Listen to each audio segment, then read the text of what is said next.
The Nutcracker and the Mouse King by ETA Hoffman. Chapter 9. The Story of the Hard Nut concluded. Next evening, as soon as the candles were lighted, Godfather Drosselmeyer made his appearance and went on with his story as follows.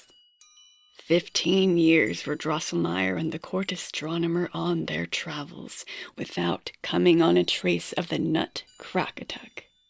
Where they wandered far and wide, what strange, wonderful things they fell in with. All this I could go on telling you for a month, but will do nothing of the kind.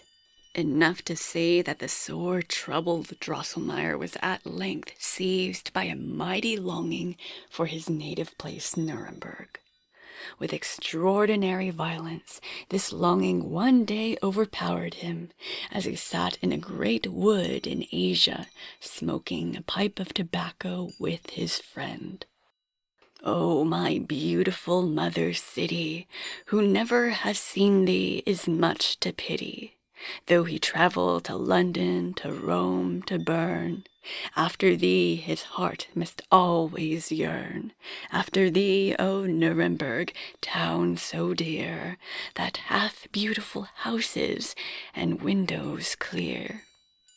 As Drosselmeyer lifted up his voice so dolefully, the astronomer was moved by deep sympathy, and began to give forth such lamentable howls that they could be heard over a great part of Asia. Then, composing himself, he wiped the tears from his eyes, and asked, "But, my worthy colleague, why do we sit here and cry? Why not go to Nuremberg, since it is all one where and how we search for that fated Nutcracker?" "That is true enough," answered Drosselmeyer, taking comfort. Both at once stood up, knocked the ashes out of their pipes, and went off in a straight line, without stopping, from the wood in the middle of Asia to the city of Nuremberg.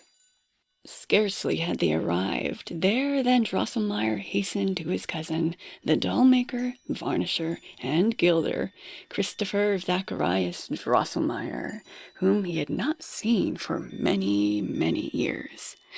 To him now the clockmaker related the whole history of Princess Pirlipat, of the Lady Mousikins, and of the Nutcracker, so that he struck his hands together and cried out, full of astonishment, "Ah, cousin, what a wonderful story!" Drosselmeyer went on to tell of the adventures of his long travel, how he spent 2 years with the Date King, how he was contemptuously turned away by the Prince of Almonds, how he made inquiries in vain of the Natural History Society in Squirrel's Town. In short, how everywhere he had failed to get even a hint about the Nutcracker. During this narration, Christopher Zacharias had kept snapping his fingers, turning about on one foot, clicking with his tongue, then exclaiming, oh, the deuce!" Finally he threw his cap and wig up into the air, warmly embraced his kinsman, and cried out, Cousin, you are saved! Saved you are, I say, for I am much mistaken if I myself do not possess the Nutcracker."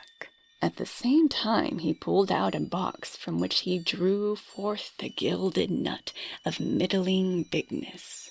"See," he said, showing the nut to his cousin. "This is the state of the case. Years ago a foreigner came to me at Christmas time with a sackful of nuts which he wanted to sell. Right before my shop he got into a quarrel, and laid down the sack that he might better defend himself against the nut sellers of the town, who would not allow a stranger to sell nuts there, and attacked him on this account. At that moment, a heavily loaded wagon rolled over the sack, and all the nuts were broken except one, which the foreigner, with a queer smile, offered me in exchange for a silver groat of the year 1720. It struck me as singular that I found in my pocket just a coin as the man wanted, so I brought the nut and gilded it, hardly knowing myself why I paid so dear for the thing, and treated it as of such value. All doubt of the cousin's nut being that long-sought-for one came at once removed when the astronomer, summoned into council, cleverly scraped away the gilding, and on the rind of the nut found engraved in Chinese characters the word Crackatuck. Great was the joy of the travelers, and the cousin the happiest man under the sun, when Drosselmeyer assured him of his fortune being made, for, besides a good pension, he should henceforth receive gratis all the gold leaf he needed for his gilding. Both the clockmaker and the astronomer had already put on their nightcaps and were going to bed, when the latter, that is, the astronomer, thus began. "My beloved colleague, one piece of luck comes not alone. Believe me, we have found not only the nut Crackatuck, but also the young man who can crack it and restore the princess to her beauty. I mean no one else other than the son of your worthy cousin. Nay, I will not sleep," he continued enthusiastically, "but this very night will cast the youth's horoscope." Therewith he tore off his nightcap, and at once set about taking observations. The cousin's son was indeed a nice, well-grown young man, who had never yet shaved or worn boots.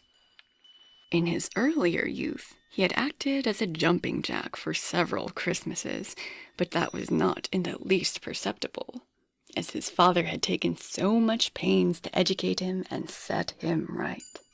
At Christmas time, he wore a fine red coat laced with gold, a sword, a hat under his arm, and a first-class head of hair gathered into a bag behind. So splendidly adorned, he stood in his father's shop, and out of natural politeness cracked the nuts for the young ladies, on which account they called him the handsomest little Nutcracker. "It is he!" cried the astronomer the next morning, falling rapturously on the clockmaker's neck. "We have him. He is found. But two things, dearest colleague, must be seen to. In the first place, you must provide your excellent kinsman with a strong wooden head, having an underjaw that will stand a good strain. Then, on arriving at the capital, we ought to keep it carefully secret that we have brought along with us the young man to bite open the nut Crackatuck. He should come on the scene some time later. I read in the horoscope that the king, after some others have broken their teeth over it to no purpose, will promise the hand of the princess and succession to the kingdom, as reward for whoever can crack this nut and restore Pirlipat's lost beauty." Drosselmeyer's cousin, the doll-maker, was well content that his youngster should marry the Princess Pirlipat and become a prince and a king, and he left the whole charge of the business to the messengers. The head, which Drosselmeyer fitted on to his hopeful young nephew, turned out very well, so that he made most successful experiments at cracking the hardest peach stones. As soon as Drosselmeyer and the astronomer announced at the palace their arrival with the nut Crackatuck, the necessary advertisements were at once published, and these travelers being now supplied with the beauty charm, many fine young men, some of them princes, eagerly came forward, trusting in their sound jaws to undertake Pirlipat's disenchantment. The messengers were not a little horrified when they saw the princess again. Her small body, with its shrunken members, could scarcely support the huge, unshapely head, while the hideousness of her countenance was enhanced by a white, woolly beard that had grown over her mouth and chin. All happened just as the court astronomer had read in the horoscope. One youngster in shoes after another bit away at the nut Crackatuck till he broke his teeth and jaws without doing the princess the least good. And as each was then borne away, half fainting, by the dentist kept ready at hand, he would moan out, "That was a hard nut."